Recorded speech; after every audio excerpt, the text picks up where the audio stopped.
بسم اللہ الرحمن الرحیم۔ صرف 5 منٹ کا مدرسہ قرآن و حدیث کی روشنی میں 30 شعبان المعظم۔ نمبر 1، اسلامی تاریخ۔ حضرت ام حکیم بنت حارث رضی اللہ عنہا۔ ام حکیم بنت حارث حضرت عکرمہ کی بیوی اور حضرت خالد بن ولید کی بھانجی تھی۔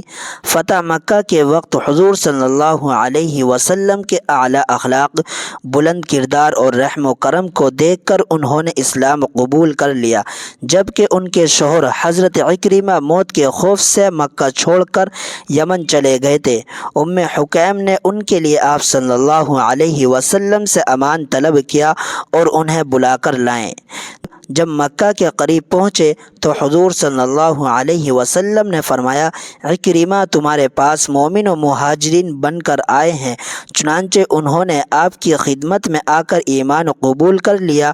یہ اسلام کی صداقت و حقانیت کا نتیجہ ہے کہ توحید و رسالت کے سب سے بڑے دشمن ابو جہل کے گھرانے کے یہ افراد اسلام میں داخل ہو گئے۔ حضرت ام حکیم رضی اللہ عنہا اپنے شوہر کے ساتھ جنگ یرموک میں شریک ہوئی۔ اس میں حضرت عکرمہ رضی اللہ عنہ شہید ہوئے۔ عدت کے بعد حضرت خالد بن سعید رضی اللہ عنہ نے ان سے نکاح کر لیا اور تمام مجاہدین کو ولیمے کی دعوت دی۔ ابھی مجاہدین دعوت ولیمے سے فارغ بھی نہ ہوئے تھے کہ رومی فوج نے حملہ کر دیا اور جنگ شروع ہو گئی اور خالد بن سعید بھی شہید ہو گئے۔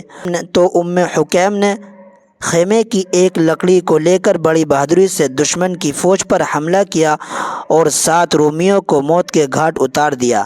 پھر اس کے بعد عمر فاروق رضی اللہ عنہ کے نکاح میں آئی اور انہی کے دور خلافت میں سن 20 ہجری میں وفات پائی۔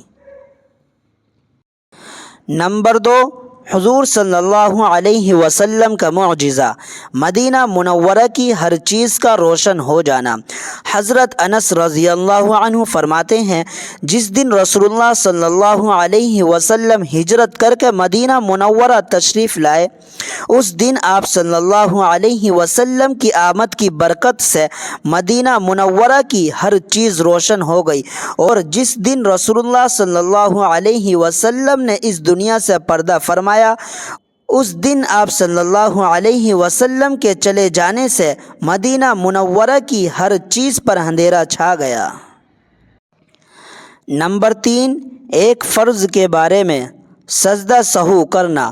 رسول اللہ صلی اللہ علیہ وسلم نے فرمایا، جب تم میں سے کسی کو نماز میں بھول چوک ہو جائے تو سجدہ سہو کر لیں۔ فائدہ: اگر نماز میں کوئی واجب بھول سے چھوٹ جائے یا واجبات اور فرائض میں سے کسی کو ادا کرنے میں دیر ہو جائے تو سجدہ سہو کرنا واجب ہے، اس کے بغیر نماز نہیں ہوگی۔ نمبر 4، ایک سنت کے بارے میں، پھل کھانے کی دعا۔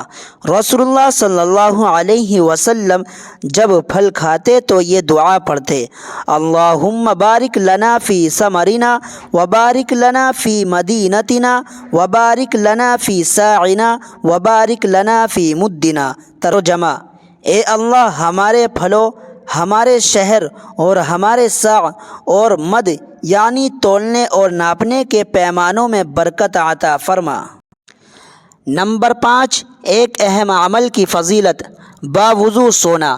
رسول اللہ صلی اللہ علیہ وسلم نے فرمایا، جو بھی مسلمان وضو کر کے اللہ تعالیٰ کا ذکر کرتے ہوئے سوتا ہے، پھر رات میں بیدار ہو کر اللہ تعالیٰ سے دنیا اور آخرت کی بھلائی کا سوال کرتا ہے تو اللہ تعالیٰ اسے دیتے ہیں۔ نمبر 6، ایک گناہ کے بارے میں، اللہ اور اس کے رسول کو تکلیف دینا۔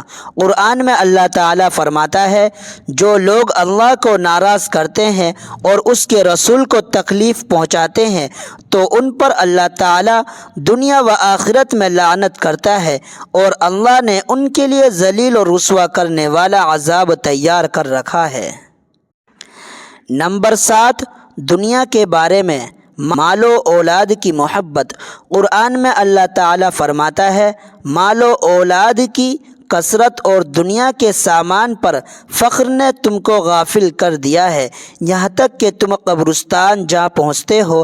ہرگز ایسا نہ کرو، تم کو بہت جلد معلوم ہو جائے گا۔ نمبر 8، آخرت کے بارے میں قبر کیا کہتی ہے؟ رسول اللہ صلی اللہ علیہ وسلم نے فرمایا، قبر روزانہ پکار کر کہتی ہے، غربت اور وحشت اور کیڑوں کا گھر ہوں، میں آگ کا تنور ہوں یا جنت کا باغ۔ نمبر 9، طب نبوی سے علاج، نشہ آور چیزوں سے احتیاط۔ حضرت سلمہ رضی اللہ عنہا فرماتی ہیں کہ رسول اللہ صلی اللہ علیہ وسلم نے ہر نشہ والی اور عقل میں خرابی پیدا کرنے والی چیزوں سے روکا ہے۔